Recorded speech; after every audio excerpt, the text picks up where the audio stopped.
পাচ্ছি প্রেস দিচ্ছে Zarin Taslim, নতুনপুরি cantonment high school. দেখতে পাচ্ছি মঞ্চে আছে শতশ্রী চাকমা। তারপরে আমি এটা আমাদের জন্য খুব গর্বের। Sadia Zaman Disha. Thank you sir.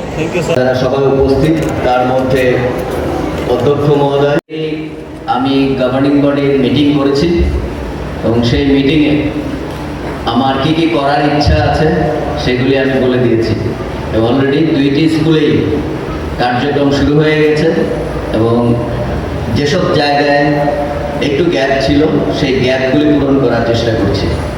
অ্যাক্টিভিটিসের পরিমাণ অনেক বেশি এবং কোকারিকুলার অ্যাক্টিভিটি। অভিনন্দন, তোমরা অবশ্যই মেধাবী, কিন্তু জীবন নিয়ে প্রকৃত মানুষ হয়ে দেশের কল্যাণে কাজ করতে পারবে।